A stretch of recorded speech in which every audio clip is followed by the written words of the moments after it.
আসসালামু আলাইকুম। হঠাৎ করেই ফোন করলো ভাই যে সে বেড়াতে আসছে, বাসায় এসে আমার সাথে ইফতারি করবে। তো আজকে ভাইয়ের জন্য কী কী আয়োজন করলাম সেটাই আপনাদের সাথে শেয়ার করব। দেখতে থাকুন পুরো ভিডিওটা। এবার কেমন লাগে অবশ্যই কমেন্ট করে জানাবেন, ভালো লাগলে শেয়ার করে দিবেন।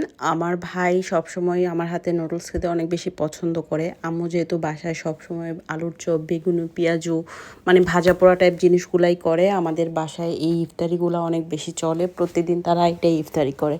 তো ভাবলাম আজকে এমন কিছু করি যেটা ভাইও পছন্দ করবে, আমারও রান্নাটা সহজ হবে। যেহেতু আমি অসুস্থ, আসলে অনেক কিছু রান্না করা আমার পক্ষে আজকে পসিবল হচ্ছে না। যতটুকু সাধ্যের মধ্যে সম্ভব হয় ভাইয়ের জন্য আয়োজন করব। বাবার বাড়ি থেকে মেহমান আসলে আসলে মেয়েদের ওরকম টেনশন থাকে না, ঘরে যা আছে তাই দিয়েই কোনো রকম একটা কিছু চালিয়ে নিলেই হয়ে যায়, মানে যার যেটা পছন্দ সেটা। শ্বশুরবাড়ির মেহমান হলে আবার ভিন্ন বিষয়, তাদের জন্য আয়োজনটা একটু জমিয়ে করতে হয়, কারণ তাদেরকে খুশি করার একটা ব্যাপার আছে। বাবার বাড়ির মানুষদের সেই খুশি করার বিষয়টা আসলে নেই। এখানে আমি চিকেন ম্যারিনেট করে নিয়েছি, আপনার লবণ, তারপর গোলমরিচ গুঁড়া দিয়ে আর নুডলসটা সিদ্ধ করতে দিয়ে দিয়েছি। নুডলসটা সিদ্ধ হওয়ার পর ছেঁকে নিচ্ছি। আমার ভাই আমার হাতে নুডলসটা খেতে খুব বেশি পছন্দ করে। আজকে করব নুডলস, তারপর আগে থেকেই ফ্রিজে চিকেন ফ্রাই করে রাখা ছিল সেই চিকেন ফ্রাই। ভাইদের আসলে খুশি করতে তেমন কিছু লাগে না, একটু ভালো মন্দ তার পছন্দের খাবার রান্না করে দিলেই মনে হয় যে ভাইরা অনেক বেশি খুশি হয়ে যায়।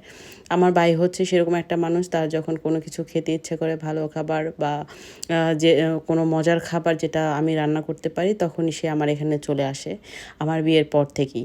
তো আমার আম্মু যেহেতু চাকরি করে, রান্না বান্নায় ওরকম পটু না। আম্মু নর্মাল ভাত তরকারি এগুলো সবসময় বাসায় রান্না করে, কিন্তু সবসময় ওগুলো আবার খেতে পছন্দ করে না। তার জন্য তার যখন মনে হয় যে না আমাদের সাথে একটু সময় কাটাতে ইচ্ছে করে, তখনই চলে আসে। আর রোজা হওয়ার পর তো আরও রেগুলার আসে রোজাকে দেখার জন্যে। আজকেও এসেছে রোজার সাথে ইফতারি করার জন্য। রোজার পাপা বাসায় নেই, যার জন্য আমরা একটা আইটেমই করেছি, সেটা হচ্ছে নুডলস রান্না করেছিলাম।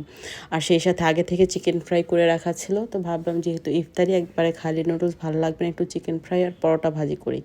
পরোটা ভাজতে ভাজতে যেই আমার মনে হলো যে পরোটাটা একদম খালি না ভেজে যদি ডিম ভিতরে পুর দিয়ে একটা মোগলাইয়ের মতো করে দিই, তাহলে মনে হয় ইফতারিতে খেতে বেশি ভালো লাগবে।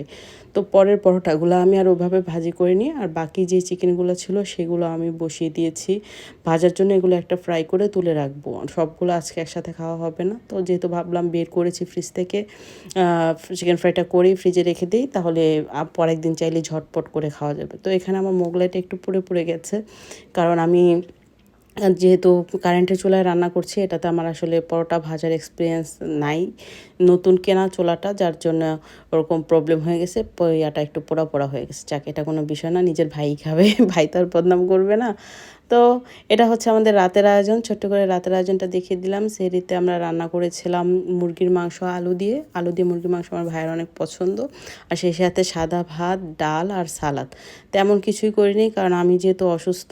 আর সবাই আমার জন্য দোয়া করবেন। আর আমার ভাইয়ের জন্য করা আজকের আয়োজনগুলো আপনাদের কাছে কেমন লাগলো অবশ্যই কিন্তু আমাকে কমেন্ট করে জানাবেন।